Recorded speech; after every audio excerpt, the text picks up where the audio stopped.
ಕರ್ನಾಟಕ ಜನಾಂದೋಲನ ಸಂಘಟನೆಯಿಂದ ಸುದ್ದಿಗೋಷ್ಠಿ.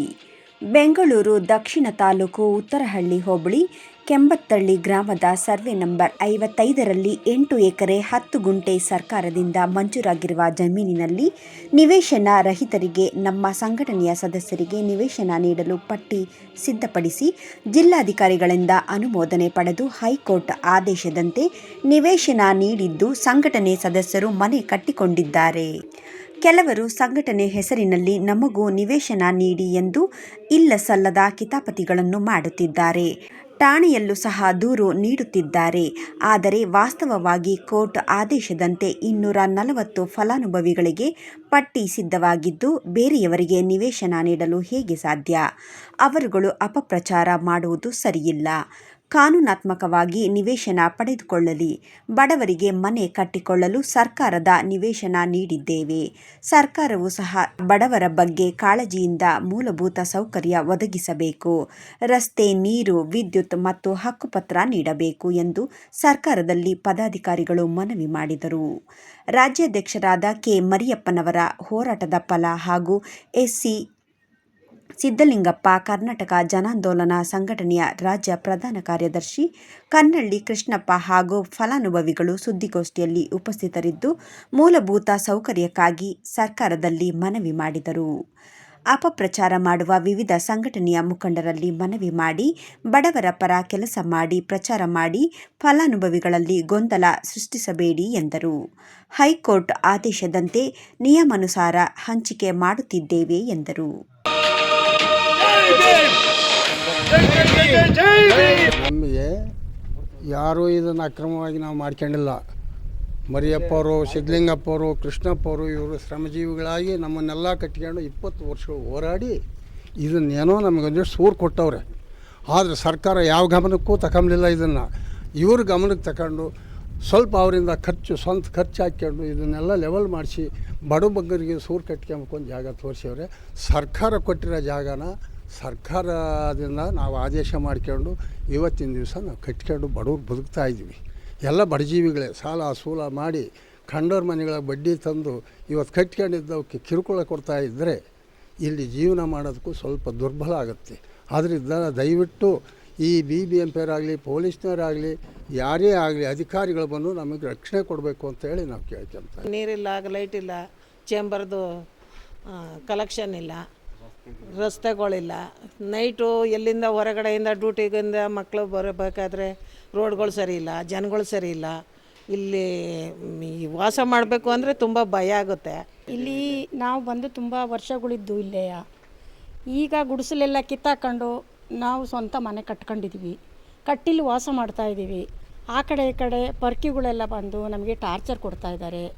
ಈಗ ನೀರಿನ ಸೌಕರ್ಯ, ನಮಗೆ ರೋಡ್ ಸೌಕರ್ಯ ಎಲ್ಲ ಬೇಕು ಅಂತ ನಾವು ಕೇಳ್ಕೊಳ್ತಾ ಇದ್ದೀವಿ. ಎಷ್ಟು ವರ್ಷದಿಂದ ವಾಸವಾಗಿದೆ?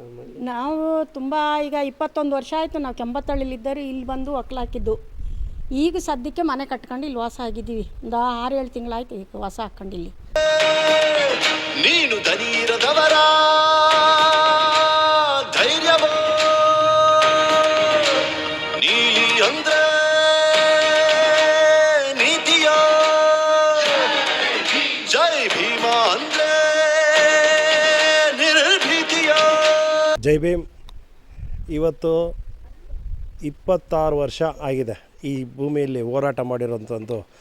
KJS ಕರ್ನಾಟಕ ಜನಾಂದೋಲನ ಸಂಘಟನೆ ರಾಜ್ಯಾಧ್ಯಕ್ಷರು ಮರಿಯಪ್ಪ ಅವರು, ಕಾರ್ಯದರ್ಶಿಯಾದಂಥ ನಮ್ಮ ಸಿದ್ದಲಿಂಗಪ್ಪ ಅವರು, ನಾವು ಸಹ ಸೇರಿ ಎಲ್ಲ ಜನ ಸೇರಿ ಇದು ದೊಡ್ಡ ಮಟ್ಟದ ಹೋರಾಟ. ಇದು ಅನ್ನ ನೀರು ಇಲ್ದಂಗೆ ಹೋರಾಟ ಮಾಡಿದ್ದೀವಿ. ಟೀ ಬನ್ನಿಟ್ಕೊಂಡು ಹೋರಾಟ ಮಾಡಿದ್ದೀವಿ. ಇವತ್ತೊಂದು ದಿವಸ ಆ ರೀತಿಯಾದ ಹೋರಾಟದ ಫಲ ಇದು. ಎಲ್ಲ ಜಾತಿ ಜನನೂ ಸಂತೋಷವಾಗಿರಬೇಕಂತ ಇಲ್ಲಿ ಕುವೆಂಪು ಅವರು ಹೇಳ್ದಂತೆ ಶಾಂತಿಯ ತೋಟದಂತೆ ಇಲ್ಲೆಲ್ಲರೂ ಬದುಕಬೇಕು ಅಂತ ಮಾಡಿರೋಂಥದ್ದು. ಇದರಲ್ಲಿ ಕೆಲವು ಸಂಘಟನೆಯವರು ಎಷ್ಟೋ ಜನ ಎದ್ದು ಇವತ್ತೇನು ಹಾಗೆ ಆಗುತ್ತೆ ನೋಡಿ, ಇರೋಗೆ ಹೆಂಗೆ ಮಾಡಿಬಿಡ್ತೀವಿ ನೋಡಿ ಅಂತಂದ್ರೆ ಆಮೇಲೆ ಅವ್ರಿಗೆಲ್ಲ ಸಮಾಧಾನ ಹೇಳಿ ಎಲ್ಲರಿಗೂ ನಮ್ಮ ಅಣ್ಣ ತಮ್ಮದಿರು ನೀವು ಎಲ್ಲ ಸಮಾಧಾನವಾಗಿರ್ರಿ ಅಂತೇಳಿ ಎಲ್ಲರಿಗೂ ಸಮಾಧಾನ ಮಾಡಿ ಎಲ್ಲ ಹಿಂಗೆ ಬದುಕೋಣ ಅಂತೇಳಿ ಬದುಕೋದನ್ನು ಅನ್ನ ಮಾಡಿದ್ದೀವಿ. ತಿನ್ನೋ ಮಣ್ಣು ಇದರಲ್ಲಿ ಮಣ್ಣೆ ಹಾಕಕ್ಕೆ ಬರ್ತೀರ ಅಂತ ಹೇಳಿದಾಗ ಅವರೆಲ್ಲ ಅರ್ಥ ಮಾಡ್ಕೊಂಡು ಯಾರು ಎಲ್ಲರೂ ಕೈ ಬಿಟ್ಟರು. ಇವಾಗ ಒಂದು ಸ್ವಲ್ಪ ಜನ ಎದ್ದಿದ್ದಾರೆ. ಮೊನ್ನೆನೇ ತಲಗಟ್ಪುರ ಸ್ಟೇಷನಲ್ಲಿ ಕರೆದಾಗ ಹೋಗಿ ಮಾತಾಡಿದಾಗ ಅವರು ನಮ್ಮದು ಫಲಾನುಭವಿ ಪಟ್ಟಿ ಇದೆ, ಹಂಗೆ ಹಿಂಗೆ ಅಂತ ಏನೇನೋ ಬಾಯಿಗೆ ಬಂದಂಗೆ ನಾವು ಹಣ ಕೊಟ್ಟಿದ್ದೀವಿ. ಯಾವುದು ಎಲ್ಲದಕ್ಕೂ ದಾಖಲೆ ಇರಬೇಕಲ್ಲ. ಇವತ್ತು ಏನಾದ್ರು ಒಂದು ಮಾಡಿದಾಗ ಸುಳ್ಳು ಹೇಳೋರು ಎಷ್ಟೋ ಜನ ಇರ್ತಾರೆ. ಇವಾಗ ನಿಜ ಹೇಳಬೇಕಂದ್ರೆ ಏನು ಕೇಳುತ್ತೆ, ಕಾನೂನುಬದ್ಧವಾಗಿ ನಿಮ್ಮ ಹತ್ರ ದಾಖಲೆ ಏನಿದೆ ಅಂತ ಕೇಳುತ್ತೆ. ನೀನು ಕೊಟ್ಟಿದ್ದೀನಿ, ನಾನು ಕೊಟ್ಟಿದ್ದೀನಿ ಅಂದಾಗ ಇವಾಗ ಎಷ್ಟೋ ಜನ ಬಂದು ಹೇಳ್ಬೋದು ನಾನು ಕೊಟ್ಟಿದ್ದೀನಿ, ನೀನು ಕೊಟ್ಟಿದ್ದೀನಿ ಅಂತ. ಕೊಟ್ಟಿರೋದಕ್ಕೆ ಸಾಕ್ಷಿ ಏನಿದೆ? ಸುಮ್ಮನೆ ಬಂದು ಅಪವಾದ ಮಾಡಿ ಇಲ್ಲಿ ಈ ಜನ ಎಲ್ಲ ಬಡ ಜನ ಬದುಕ್ತಾ ಇದ್ದಾರೆ. ಇದಕ್ಕೆ ಮಣ್ಣಾಕುವಂಥ ಕೆಲಸ ಮಾಡಬೇಡಿ. ಇಲ್ಲಿ ಉತ್ತಮ ರೀತಿಯಲ್ಲಿ ಈ ಜನ ಬದುಕಲಿ. ಇವತ್ತೊಂದು ದಿವಸ ಹೋರಾಟದ ಫಲವಾಗಿ ಇವತ್ತು ಕೋರ್ಟ್ ಆದೇಶ ಆಗಿದೆ ನೋಡಿರಿ, ಇಲ್ಲೇ ಇದೆ ಆದೇಶದ ಪತ್ರ. ಇದು ಇವತ್ತು ಆದೇಶ ಪತ್ರ ಕೋರ್ಟಲ್ಲಿ ನಾವು ಎಲ್ಲ ಹೋರಾಡಿ ಅವತ್ತೊಂದು ದಿವಸ ಹೋಗಿ ಸಿದ್ಧಲಿಂಗಪ್ಪ ಅವರೇ ಲಾಯರ್ ನೀಡಿದು.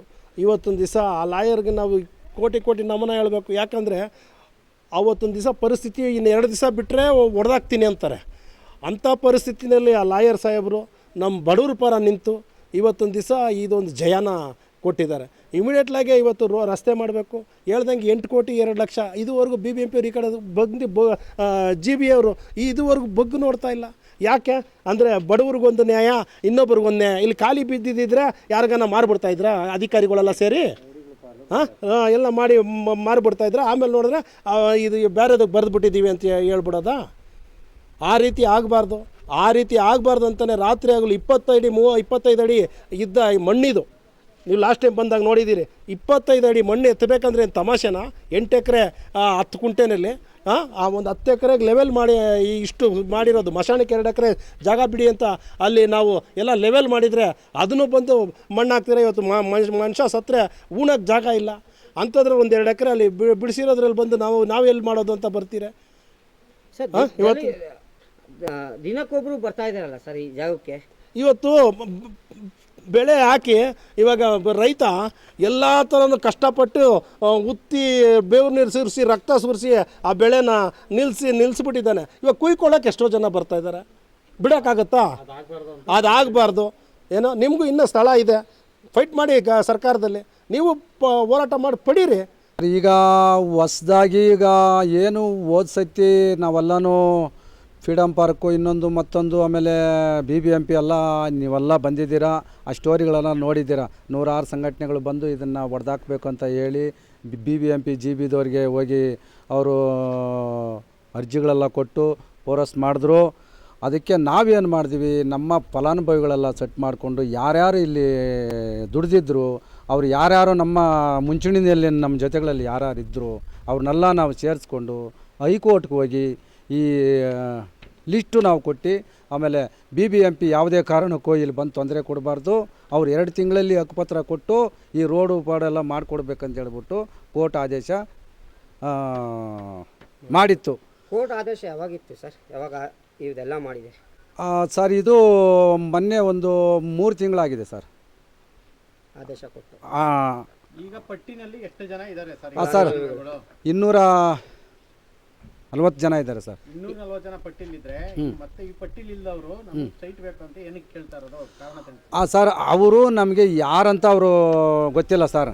ನಿನ್ನೆ ಯಾರೋ ಉಳುಮಾವನವ್ರಂತೆ ಅಪ್ಪಿ ಅಂತ ಪರಿವರ್ತನೆ ವೇದಿಕೆ ಅಂತ ಯಾವುದೋ ಒಂದು ಸಂಘಟನೆ ಮಾಡಿಕೊಂಡು ಒಂದು 15 ಜನನ ಕರ್ಕೊಂಡು ಬಂದು ಇಲ್ಲಿನೂ ಗಲಾಟೆ ಮಾಡಿಬಿಟ್ಟು ಪೊಲೀಸ್ ಸ್ಟೇಷನ್ಗೆ ಹೋಗಿ ಅಲ್ಲಿ ಒಂದು ದೂರು ನೀಡಿದರು. ಪೊಲೀಸ್ ನಮ್ಮನ್ನು ಕರೆ ಕೊಟ್ಟು ನೋಡಪ್ಪ ಹಿಂಗೆಲ್ಲ ಹೇಳ್ತಾ ಇದ್ದಾರೆ, ನೀವೇನು ಹೇಳ್ತೀರಾ ಅಂತ ಹೇಳಿದಾಗ ನಾನು ಈ ಹೈಕೋರ್ಟ್ ಆದೇಶ ಲಿಸ್ಟ್ ತೋರಿಸಿದೆ. ಆ ತೋರಿಸಿದ ತಕ್ಷಣ ಅವ್ರದ್ದು ಚೆಕ್ ಮಾಡಿದ್ರು, ನಿಮ್ದು ಯಾರ್ದೂ ಇದರಲ್ಲಿ ಲಿಸ್ಟಲ್ಲಿಲ್ಲಪ್ಪ, ಹಂಗೇನ BBMPನಲ್ಲಿದ್ದರೆ ನಾವು ಚೆಕ್ ಮಾಡ್ತೀವಿ ಅಂತ ಹೇಳ್ತಾ ಇದ್ದಾರೆ. ಅವರು ಏನು ಹೇಳ್ತಾ ಇದ್ದಾರೆ, ಅವ್ರ ಮಖಗಳೇ ನಾವು ನೋಡಿಲ್ಲ, ಯಾರಂತನೂ ನಮಗೆ ಅವರು ಗೊತ್ತೂ ಇಲ್ಲ. ಅವರು ನಮ್ಮ ಹತ್ರ ಹಂಚಗಳಿಗೆ ಕೇಳ್ತಾ ಇದ್ದಾರೆ, ನಮಗೆ ಹರಾಸ್ ಮಾಡ್ತಾ ಇದ್ದಾರೆ, ನಮಗೆ ಫೋನ್ಗಳಲ್ಲಿ ಬೆದರಿಕೆಗಳಾಗ್ತಾ ಇದ್ದಾರೆ, ಧಮಕಿ ಆಗ್ತಾಯಿದ್ದಾರೆ ಅಂತ ಹೇಳ್ತಾ ಇದ್ದಾರೆ. ನಾವು ಧಮಕಿ ಮಾಡಿದರೆ ಏನು ನಮಗೂ ಅದರಲ್ಲಿ ಏನು ಲಾಭ ಬರ್ತದೆ ನಮಗೆ? ಅದರಿಂದ ಈ ಪರಿವರ್ತನೆ ವೇದಿಕೆ ಏನು ಸಂಘಟನೆಗಳು ಬಂದು ಇವಾಗ ನೋಡಿ ಅಲ್ಲಿ ಒಂದು ದೂರು ಕೊಡ್ತಾರೆ, ಇಲ್ಲಿ ಬಂದು ಒಂದು 20 ಸೈಟ್ ಕೊಡಂತಾರೆ. ನಾವು ಹಂಚಿಕೆ ಮಾಡೋದಕ್ಕೆ ನಾವು ಯಾರು? ಸರ್ಕಾರಗಳು ಬರಬೇಕು. ಸರ್ಕಾರಗಳು ನಮಗೆ ಹೈಕೋರ್ಟ್ ಆದೇಶ ಯಾರಿಗೆ ಮಾಡಿದ್ದಾರೆ ಅವರು ಇಲ್ಲಿ ಮನೆಗಳು KGS ನಮ್ಮ ಮರಿಯಪ್ಪ ಸರ್ ಭಾಳ ಹಿರಿಯ ಮುಖಂಡರು, ದಲಿತ ಮುಖಂಡರು, ಮತ್ತು ನಮ್ಮ ಸಿದ್ಧಲಿಂಗ ಅಣ್ಣವರು ಮತ್ತು ನಮ್ಮ ಕೃಷ್ಣಪ್ಪ ಅವರು ಇವರು ಬಹುದಿನಗಳ ಒಂದು ಹೋರಾಟದ ಒಂದು ಪ್ರತಿಫಲ ಇವತ್ತು ಹಲವಾರು ಒಂದು ಏನು ನಿರಾಶ್ರಿತ ನಿವೇಶನ ರಹಿತ ವಂಚಿತರು ಏನಿದ್ದಾರೆ ಅಂಥವ್ರಿಗೆ ಗೌರ್ಮೆಂಟ್ ಮಾಡಬೇಕಾಗಿರೋ ಕೆಲಸನ ಸಂಘಟನೆಗಳು ಮಾಡಿ ಇವತ್ತು ನಿವೇಶನ ಹಂಚಿಕೆ ಮಾಡುವಂಥ ಕೆಲಸ ಮಾಡ್ತಾಯಿದ್ದಾರೆ. ಇದು ಕೆಂಬತ್ತಳ್ಳಿ ಸರ್ವೆ ನಂಬರ್ 55ರಲ್ಲಿ ಸುಮಾರು 8 ಎಕರೆ 10 ಗುಂಟೆ 2011ರಲ್ಲಿ ಮೊನ್ನೆ ಜಿಲ್ಲಾಧಿಕಾರಿಗಳು ಮಂಜೂರು ಮಾಡಿ 2012ರಲ್ಲಿ ಒಂದು ಆದೇಶ ಹೊರಡಿರುತ್ತಾರೆ. ಅದಾದ ನಂತರ 2015ರಲ್ಲಿ BBMPಗೆ ಹಸ್ತಾಂತರ ಮಾಡಿದ ಮೇಲೂ ಕೂಡ ಯಾಕೋ ಗೊತ್ತಿಲ್ಲ BBMP ಅವರು ದೀನದಲಿತರದ್ದು ಕೆಲಸಗಳು ಮಾಡಬೇಕು ಅನ್ನೋದಾದರೆ ಬಹಳ ನಿರ್ಲಕ್ಷ್ಯ. ಸೊ ಅವರಿಗೆ ದಲಿತರ ಮೇಲೆ ಕಾಳಜಿ ಇಲ್ಲ. ಈ ಆಳುವಂಥ ಸರ್ಕಾರಗಳು ಕೂಡ ಹಾಗೇ ಇದೆ. ಆ ಪಟ್ಟಿ ಪ್ರಕಾರ ಹಂಚಿಕೆ ಮಾಡುವಂಥ ಕೆಲಸ ಮಾಡ್ತಾಯಿದ್ದಾರೆ. ಕೆಲವು ಸಂಘಟನೆಗಳು ಇವರ ಒಂದು ಒಳ್ಳೆತನನ್ನು ಅಥವಾ ಇವರ ಒಂದು ಬಡವರ ಕಾಳಜಿಯನ್ನು ಸಹಿಸಲಾರದು ಅಂಥವ್ರು ಇಲ್ಲಿ ಪದೇ ಪದೇ ಕಿರಿಕಿರಿ ಮಾಡೋವಂಥದ್ದು ಆಗ್ತಾಯಿದೆ. ಕೆಲವು ದಲಿತ ಸಂಘ ಭಾಳ ನೋವಾಗ್ತಾ ಇರೋದು ಅವರೆಲ್ಲರೂ ಕೂಡ ದಲಿತ ಪರ ಸಂಘಟನೆಗಳೇ ಮಾಡ್ತಾ ಇರೋವಂಥದ್ದು. ಅದು ನಿಜವಾಗಲೂ ಖಂಡನೀಯ.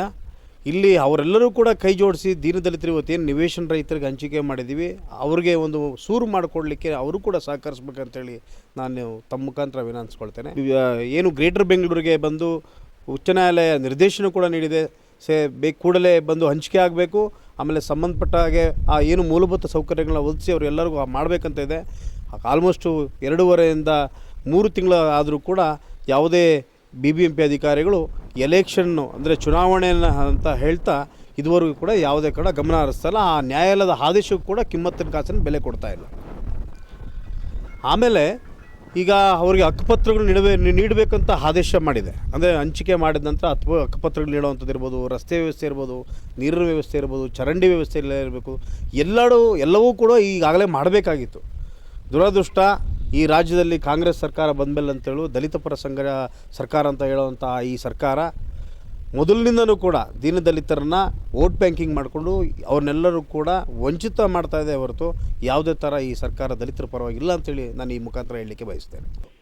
ಏನಿವತ್ತು ಇಲ್ಲಿ KJS ರಾಜ್ಯಾಧ್ಯಕ್ಷರು ಮತ್ತು ಮರಿಯಪ್ಪ ಅವರು ಮತ್ತು ಸಿದ್ಧಲಿಂಗಪ್ಪ ಅವರು ಮತ್ತು ಎಲ್ಲ ಸೇರಿ 16 ವರ್ಷಗಳ ಹೋರಾಟದ ಫಲ ಇವತ್ತಿಲ್ಲಿ ಬಡವರಿಗೆ ಒಂದು ಆಶ್ರಯ ಯೋಜನೆಯಲ್ಲಿ ಒಂದು ಸೂರು ಸಿಕ್ಕುವಂಥ ಒಂದು ಹಂತಕ್ಕೆ ಇವತ್ತು ತಲುಪಿದ್ದೀವಿ. ಇಲ್ಲಿ ಬೆಂಗಳೂರು ಸುತ್ತಮುತ್ತ ಇರ್ತಕ್ಕಂಥ ಭೂಮಿಯ ಬೆಲೆ ಏನಿದೆ ಇವತ್ತು ಆ ಬೆಲೆನ ಸಹಿಸ್ಕೊಳ್ಳೋಕ್ಕಾಗದೇ ಇರ್ತಕ್ಕಂಥ ಕೆಲವು ಕಿಡಿಗೇಡಿಗಳು ಇದ್ರ ಮೇಲೆ ಕಣ್ಣಾಕಿದ್ದಾರೆ. ಇವತ್ತು ಏನಾದರೂ ಮಾಡಿ ಇಲ್ಲಿ ಇರ್ತಕ್ಕಂಥ ಬಡವ್ರನ್ನ ಒಕ್ಲೆಬ್ಸಿ ಇಲ್ಲಿ ನಾವೇನಾದರೂ ಮಾಡೋಕ್ಕಾಗುತ್ತಾ ಅಂತಕ್ಕಂಥ ಪಿತೂರಿಗಳನ್ನ ಇವತ್ತು ಇಲ್ಲಿ ಮಾಡ್ತಾಯಿದ್ದಾರೆ. ಆದರೆ ಇವರು KJS ವತಿಯಿಂದ ಅನೇಕ ವರ್ಷಗಳ ಕಾಲ ಎಲ್ಲ ಅಧಿಕಾರಿಗಳನ್ನ ಹಿಡಿದು ಕಂದಾಯ ಇಲಾಖೆ ಅಧಿಕಾರಿಗಳನ್ನ ಹಿಡಿದು ಏನೋ ಒಂದು 8 ಎಕರೆ ಚಿಲ್ಡ್ರನ್ನ ಇವತ್ತು ಇಲ್ಲಿ ಮಂಜೂರು ಮಾಡಿಸ್ಕೊ ಬಂದಿದ್ದಾರೆ. ಅವ್ರ ಸಂಘಟನೆಯಲ್ಲಿ ಅನೇಕ ವರ್ಷಗಳಿಂದ ದುಡ್ದಂಥ ಏನು ಕಾರ್ಯಕರ್ತರಿದ್ದಾರೆ ಆ ಬಡ ಕಾರ್ಯಕರ್ತರಿಗೆ ಸೂರಿಲ್ಲದೆ ಇರ್ತಕ್ಕಂಥ ಕುಟುಂಬಗಳೇನಿವೆ ಅಂಥ ಕುಟುಂಬಗಳನ್ನ ಆಯ್ಕೆ ಮಾಡಿ ಇವತ್ತು ಒಂದು ಸೂರು ಕಲ್ಪಿಸೋಣ ನಮ್ಮ ಸಂಘಟನೆ ಕಾರ್ಯಕರ್ತರಿಗೆ ಅಂತೇಳಿ ಆ ಚಳುವಳಿಯ ಮುಖಂಡರೆಲ್ಲ ಸೇರಿ ಇವತ್ತು ಬಡವರಿಗೆ ಒಂದು ಸೂರನ್ನ ಕಲ್ಪಿಸಿದ್ದಾರೆ. ಆದರೆ ಇದನ್ನು ಸಹಿಸ್ಕೊಳ್ಳೋಕ್ಕಾಗದೇ ಇರ್ತಕ್ಕಂಥ ಕೆಲವು ಕಿಡಿಗೇಡಿಗಳು ಇವತ್ತು ಇಲ್ಲಿ ದುಡ್ಡುಗಳನ್ನ ವಸೂಲಿ ಮಾಡ್ತಾಯಿದ್ದಾರೆ, ಇನ್ನೊಂದು ಮಾಡ್ತಾಯಿದ್ದಾರೆ ಅಂತ ಹೇಳಿ ಇಲ್ಲದೇ ಇರ್ತಕ್ಕಂಥ ಆಪಾದನೆಗಳನ್ನ ಮಾಡಿಕೊಂಡು ಅವ್ರೇನಾರ ಇದ್ದರೆ ಆ ಥರ ಇದ್ದರೆ ಇಲ್ಲಿ ಫಲಾನುಭವಿಗಳು ಯಾರಿದ್ದಾರೆ ಆ ಫಲಾನುಭವಿಗಳು ದೂರು ಕೊಟ್ಟಿರಬೇಕು. ಯಾರೋ 3ನೇ ವ್ಯಕ್ತಿಗಳು ಇಲ್ಲಿ ದೂರು ಕೊಡುವಂಥದ್ದಲ್ಲ.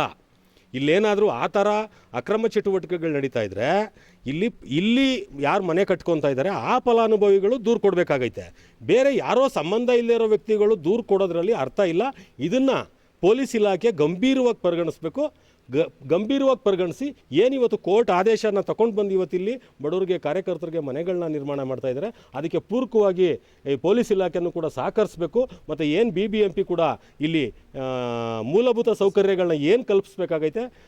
ಈಗ ಮಳೆಗಾಲ ಬೇರೆ ಶುರುವಾಗ್ತಾ ಇದೆ, ಕರೆಂಟ್ ಇಲ್ಲ, ಇಲ್ಲಿ ಬದುಕೋದಕ್ಕೆ ತುಂಬ ಹಿಂಸೆ ಆಗ್ತಾ ಇದೆ ಮನೆಗಳು ಕಟ್ಕೊಂಡಿರ್ತಕ್ಕಂಥ ಕಾರ್ಯಕರ್ತರು. ಹಾಗಾಗಿ ಆ ಕುಟುಂಬಗಳಿಗೆ ಬೆಳಕು ಮತ್ತು ನೀರು ಇನ್ನೂ ಚರಂಡಿ ವ್ಯವಸ್ಥೆ ಮೂಲಭೂತ ಸೌಕರ್ಯಗಳು ಏನಿದೆ ಅವೆಲ್ಲನೂ ಕಲ್ಪಿಸ್ಬೇಕು ಅಂತೇಳಿ ನಾನು ಮತ್ತೊಮ್ಮೆ